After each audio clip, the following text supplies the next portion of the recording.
Olá, seja bem-vinda, seja bem-vindo ao nosso canal de História da Filosofia no Oriente, no Ocidente e na África.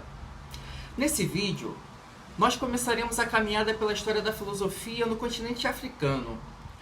Como eu falei no vídeo de introdução à filosofia africana, agora dedicaremos um pouco mais de tempo em cada pensador, em cada pensadora da África. Mas antes, nos próximos vídeos, nós faremos uma espécie de resumão da história do Egito Antigo, para contextualizar o ambiente em que surgiu a filosofia africana. Nós começaremos bem no início da formação do Egito, há aproximadamente 5.000 anos antes da Era Cristã, ou seja, há 7.000 anos atrás, e terminaremos no final do século IV, ou seja, por volta do ano 390 depois da Era Cristã. Antes de começarmos essa linda história, vou apresentar uma cronologia da história egípcia. O reino egípcio teve 31 dinastias, 3 reinos e 3 períodos intermediários. São eles: período dinástico inicial, começa ali na primeira e vai até a segunda dinastia, por volta do ano 3150 a 2686 antes da Era Cristã. Reino Antigo vai da terceira à sexta dinastia, por volta dos anos 2686 a 2181 antes da Era Cristã. Período intermediário vai da sétima à décima dinastia, por volta dos anos 2181 a 2040 antes da Era Cristã. O Reino Médio ele vai ali da 11ª à 12ª dinastia, por volta dos anos 2040 a 1782 antes da Era Cristã. Segundo período intermediário, ele começa ali na 13ª e vai até a 17ª dinastia, por volta dos anos 1782 a 1570 antes da Era Cristã. O Novo Reino, que começa ali na 18ª e vai até a 20ª dinastia, por volta dos anos 1570 a 1070 antes da Era Cristã. O terceiro período intermediário, ele vai ali da 21ª à 26ª dinastia, por volta do ano 1070 a 525 antes da Era Cristã. O período tardio começa ali na 27ª e vai até a 31ª dinastia, por volta do ano 525 a 332 antes da Era Cristã. Todo esse período que acabamos de abordar na cronologia do Egito, vamos ver aqui em nosso canal. Vamos fazer um resumão geral. Nos acompanhe e vá de Mecum. Quem foram os egípcios antigos? Os próprios egípcios antigos, eles davam o nome à sua terra de Kemet, ou Terra dos Negros, a formação da sua etnia. O rio Nilo era o recurso natural mais importante naquela época. Ele tornou possível a vida naquele deserto norte-africano, que era seco e desolado. O rio Nilo era tão importante que o Egito Antigo era chamado também de Vale do Nilo. O Nilo é um rio que flui do sul para o norte. Por isso a parte sul do mapa do Egito era chamada de Alto Egito e a parte norte do seu mapa é chamado de Baixo Egito. Antes do ano 5000 antes da Era Cristã, o Egito era habitado por nômades, caçadores e coletores. Porém, por volta do ano 5000 antes da Era Cristã, ou seja, há 7.000 anos atrás, aconteceu um grande fenômeno climático que fez com que as tribos se reunissem e criassem uma sociedade totalmente nova. A cultura egípcia antiga, na sua origem, tinha uma grande diversidade de comunidades e idiomas. Aos poucos, a sociedade egípcia, que era bem complexa em virtude de sua variedade, foi criando vários estratos sociais. Um pequeno grupo assumiu a liderança e esse passou a ter muitos seguidores. Desses líderes foram surgindo os primeiros ricos no Egito Antigo. esses novos ricos da sociedade egípcia antiga passaram a financiar toda uma nova classe, chamada de artesãos especializados. Esses profissionais começaram a criar novas tecnologias e produtos, porém, só os ricos tinham acesso a esses produtos. Com o decorrer do tempo, as mudanças econômicas, sociais, culturais e políticas tornaram-se inevitáveis. Mas aqui nós estamos falando ali por volta do ano 5000 antes da era cristã. Tudo muito primitivo, ano 5000 antes da era cristã, ano 4000 antes da era cristã, ou seja, há 7000, 6000 anos atrás. Criação do reino. Por volta do ano 3600, ou seja, quase 1500 anos depois do início da sociedade egípcia, aconteceram novos fenômenos climáticos que causaram um aumento repentino da população ao redor do Vale do Nilo. Grandes invenções egípcias. Aqui tem a primeira grande invenção do povo egípcio. Aliás, a primeira de grandes invenções, o Estado. As primeiras sociedades a ensaiar uma espécie de organização social, saindo da vida meramente tribal para uma vida em cidades muradas, preocupadas com a segurança dos grupos que viviam naquela localidade. Nesse período, estamos falando ali entre os anos 3600 antes da era cristã ao ano 3200 antes da era cristã. O Egito Antigo se dividia em 3 grandes grupos. Tigene, onde hoje seria a moderna Girga, Nubite, onde hoje seria a moderna Nagarda, e o terceiro grande grupo era em Nekhen.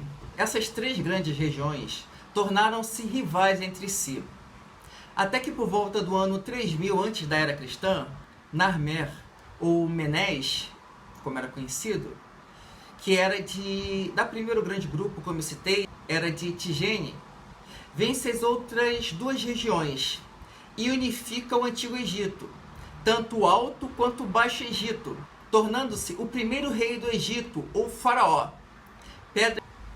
Para celebrar tão grande feito, Narmer, ou Menes, encomendou uma impressionante paleta cerimonial, a famosa paleta de Narmer. Ela foi decorada com cenas de seu triunfo e a colocou no templo de Nekhen. Você percebeu bem a estratégia do Narmer. Ele é de Tigene, coloca Tigene como a capital do Egito daquele período, porém ele valoriza também as outras regiões vencidas, ou seja, coloca o principal símbolo da sua conquista em Nekhen, que era uma cidade até então rival de Tigene. A pedra é um dos bens mais preciosos que se encontram no Museu do Egito, lá no Cairo. A pedra é esculpida com maestria em ambos os lados, com cenas retratando as façanhas do rei Narmer. Como eu disse, o primeiro faraó, o primeiro a reinar sobre as 2 terras do Egito. Em uma das faces da pedra, Narmer aparece como um rei triunfante do alto do Egito, vestindo sua coroa branca, de pé sobre um prisioneiro ajoelhado, segurando-o pelos cabelos e ameaçando golpeá-lo com uma massa. Olhando com aprovação, estava o deus Falcão Horus, patrono da monarquia egípcia, segurando uma corrente ligada a 6 plantas de papiro, o símbolo do Baixo Egito. Então a pedra tinha o simbolismo da unificação das 2 terras, tanto do Alto quanto do Baixo Egito.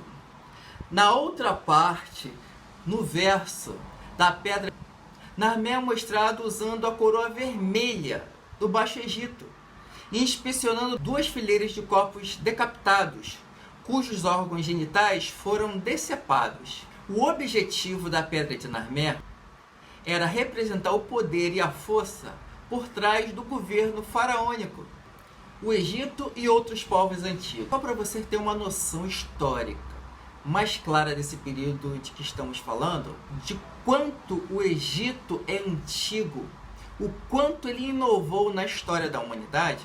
O primeiro rei do Egito surgiu no ano 3000 antes da era cristã. A história começou 5000 antes da era cristã. 2000 anos depois surge o primeiro faraó. O evento que simboliza o início do povo judeu, por exemplo, que foi descrito pelo próprio povo com o Êxodo, acontece por volta do ano 1250 antes da era cristã. E o início do povo grego começa por volta do ano 800 antes da era cristã. Ou seja, o Egito é muito mais antigo do que o Império Romano, a Grécia Antiga e o povo de Israel. Deu para você ter uma noção de quanta história interessante tem esse povo egípcio. O maior desafio para Narmer e seus sucessores da primeira dinastia foi consolidar o controle sobre cerca de 1 milhão de pessoas, de povos totalmente distintos, espalhadas por um estado que agora se estendia desde a fronteira do sul, na primeira catarata do Nilo, até o Mediterrâneo. Uma de suas primeiras decisões de Narmer foi a construção de uma nova capital, em Mênfis, uma localização estratégica na margem oeste do Nilo, na junção entre o Alto e o Baixo Egito, permitindo-lhes supervisionar as duas terras em igual medida. Situada a alguns poucos quilômetros ao sul do Cairo moderno, Mênfis permaneceu um ponto focal do Egito durante a maior parte de sua história dinástica. Para proteger a fronteira ao sul, os faraós da primeira dinastia construíram uma fortaleza em outro local estratégico, uma ilha no Nilo, na primeira catarata, conhecida como Abu ou Elefantina, assim chamada por seu papel no comércio de marfim. Narmer, ao unificar todo o Egito, criou o primeiro Estado-nação do mundo. Nesse período foi inventada a nacionalidade, uma identidade comum e compartilhada entre grupos diferentes de pessoas. Narmer conseguiu estabelecer uma estrutura governamental, valores coletivos e um senso muito distinto de nacionalidade egípcia. Apesar de eles também inventarem a escrita, boa parte da população egípcia era analfabeta. Então criaram a arquitetura e a iconografia para usar como símbolo do poder real.